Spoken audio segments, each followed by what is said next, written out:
Hello, I am Wallas, the Polish toy guy. Today I would like to show you an interesting piece of Transformers history from the 2006 Classics era. Here you have SOFTIMUS Prime and SLUMBLEBee, which are basically plush versions of Bumblebee and Optimus Prime, yes, plush Transformers, and functional at that. This should be very interesting.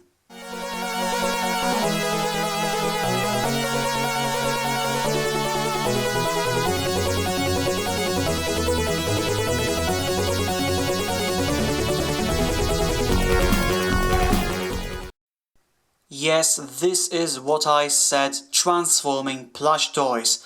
Apparently someone at Hasbro decided that they have to give Transformers a go in plush format, and of course these are Transformers, so if they don't transform, it's not going to be a good idea.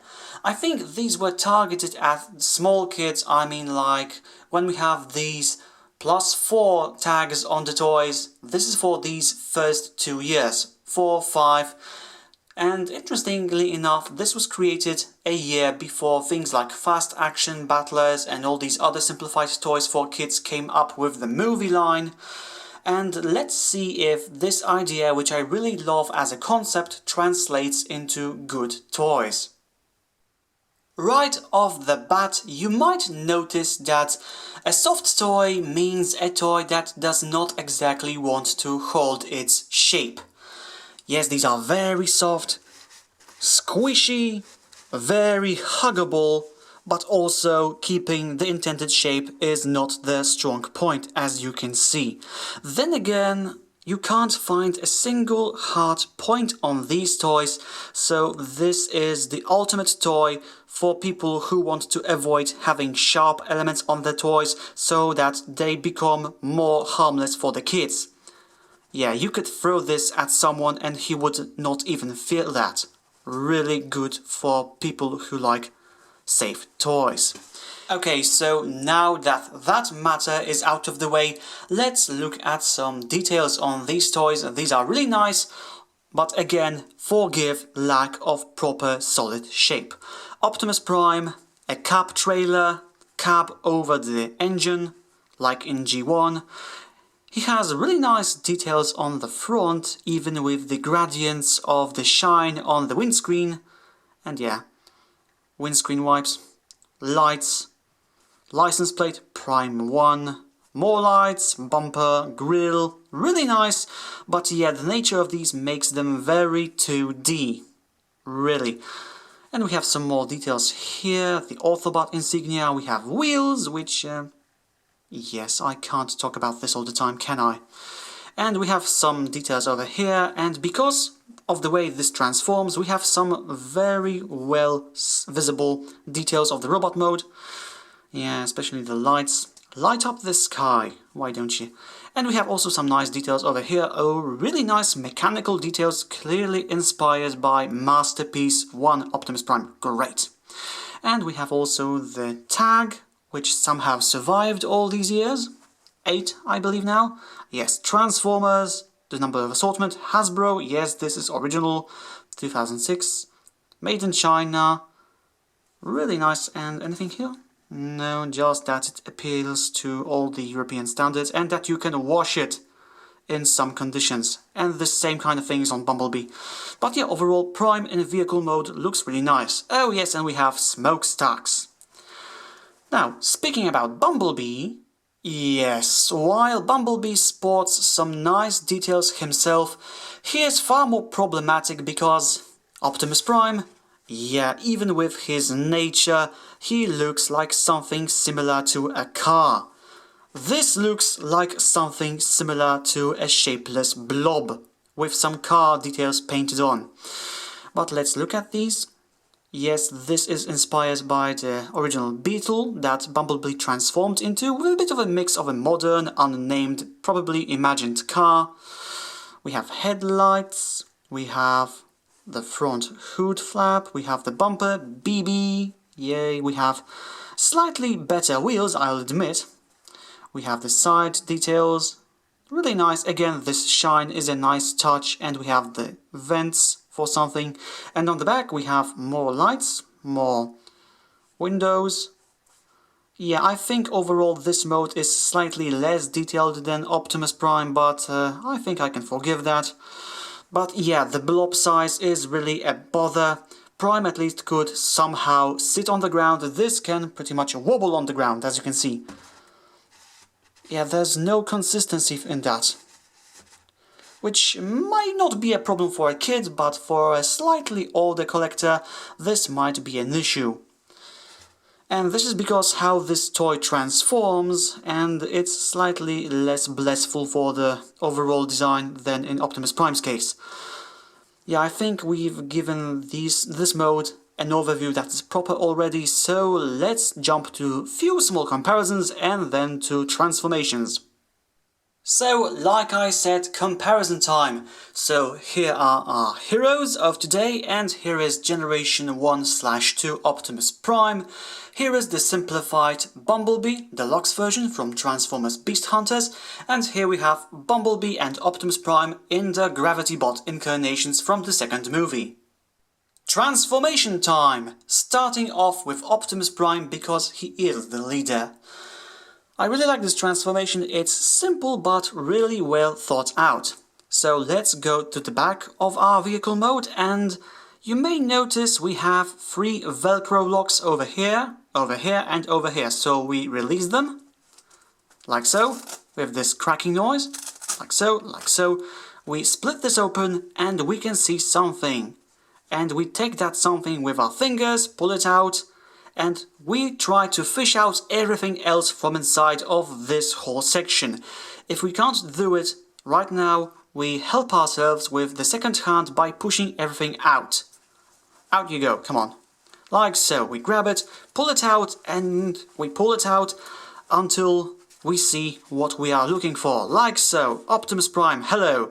And now we suck in everything that was outside inside, like so. The idea is that everything goes back, like so. You don't have to be too brilliant in terms of how you do it. You just do it like so, that these lock again. Like so, like so. Our goal achieved. And we can also split the legs which are connected by another Velcro. Like so. And now SOFTIMUS Prime in robot mode is complete. And now Bumblebee, and this should answer the question why we have not a car but a blob. So we see this one big seam, yes, this is one big Velcro seal. We unseal it, like so. And now, oh yeah, that looks very inviting. But yes, we pull everything out, Yes, as you can see, the whole robot mode was stuck inside. And now we just have to get everything back, because another set of Velcros has appeared to take over the role of this one. So, yeah, again, don't try to make it well organized in there. You just want to have it inside. The material is quite thin, so it should be no problem to pull it all inside. Like so, we secure this. At least we try, because whoever looks at on the back of the toys. But yeah, this looks decent. So yeah, this transformation was far faster, but I think far less satisfying, because it's really one big inside out. And here are our heroes in their robot modes, and yes, as you can probably tell already, they are not exactly well suited to stand on their own. Again, the matter of being soft, not keeping the intended shape, that includes the flatness of their feet. So Bumblebee is using Tamashii Stage Act 5 for mechanics, and Optimus Prime is using Tamashii Stage Trident for support.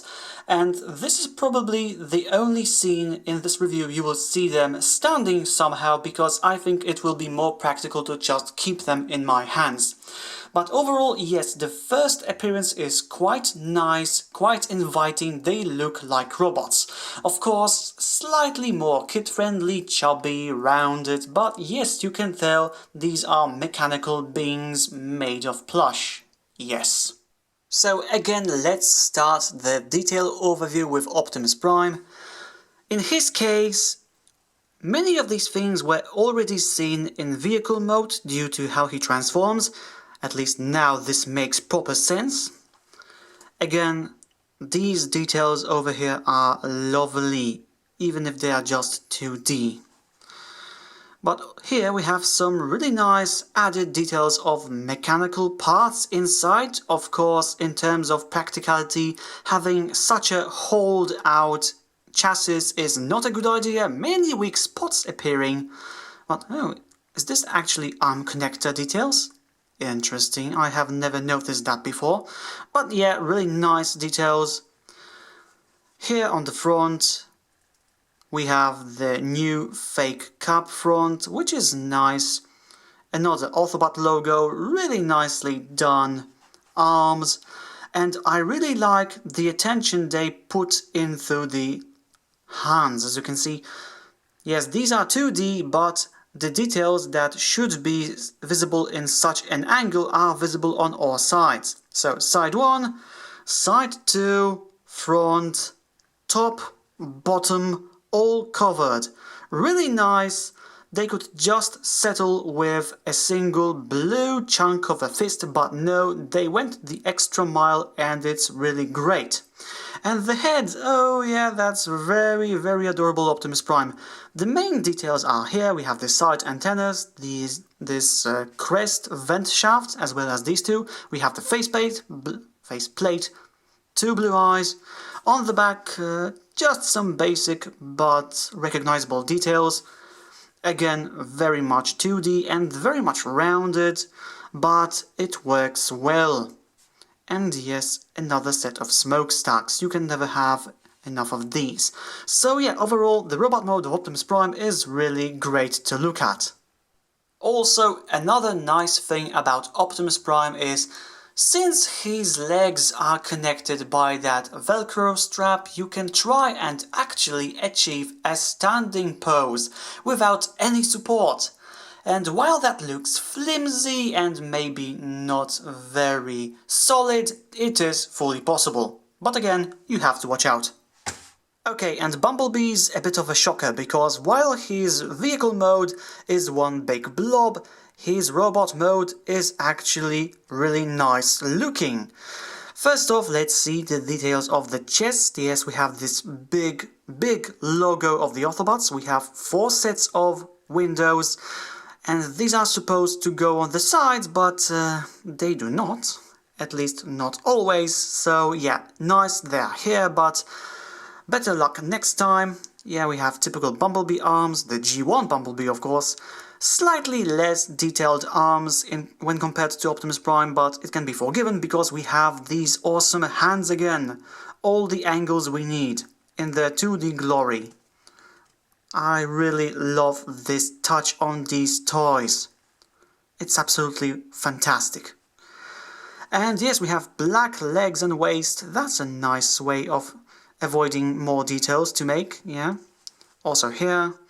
On the back, again, less details. We have this interesting arm connector things, yeah, but nothing else to write home about. We have this nice decoration. A slightly sidelined tail, if you please. And here at the lower legs we have plenty of visual deception. Starting with the front, where we have these fake headlights of the car. We have this fake split in a half engine flap, like a Generation 1 Bumblebee should have. On the sides we have fake wheels, here and here. On the back we have fake nothing. Also fake nothing at the bottom of the legs, but interestingly enough, we have inner details on the inside of the leg. Optimus Prime could not afford these because he had a Velcro strap over here, but Bumblebee has these things, and interestingly enough, they are asymmetrical. I thought this would mirror this, but no, this is an actually really nice touch. Oh, and yes, this toy also has a head, so let's pay attention to it.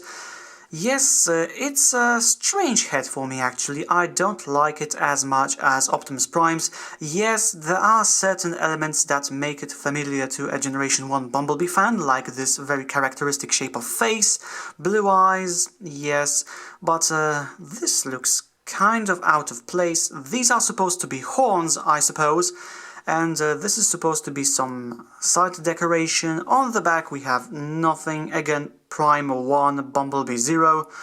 It's not really a tragic head, I just like Prime's head far more. And now it's time for comparisons again, this time for robot mode, so we take everything we had in vehicle comparisons, put it to humanoid form, with the added bonus of Classics Bumblebee. And also because someone told me it might be a good idea, here are our toys with the Soul of Chogokin Big O. And since I could not find 2 of my 3 usual real-life anchor points, I had to come up with some alternatives, so here we have our toys with the common cola can, as well as the DVD case for Polish edition of Scott Pilgrim vs. the World, as well as the Polish version of the book The Fault in Our Stars. Like I said before, I really enjoyed the concept behind these toys, but does the concept translate into actual good toys? I think for the most part, yes. The fact that Hasbro managed to pull off real transforming plush toys on its own is remarkable, and the robot modes look really nice. Of course, soft, kid-friendly, but they look nice. The vehicle modes, yes, they suffer from the shape problem more than the robot modes, especially in case of Bumblebee, who is one big blob. But again, these are supposed to be mainly kids' toys, toys that they can hug, they can hold, they can squish without getting hurt.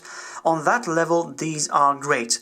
If you are a collector, these are interesting to have because they are an oddity in Transformers history, never repeated afterwards. If you are looking for a perfect transformation, perfect execution, then you may want to skip these, but again, as something interesting to put on your shelf as a piece of Transformers history, these are really recommendable, and I am happy that I have them. And that's all for this video review. I will be back with the next one soon, and until then, stay well.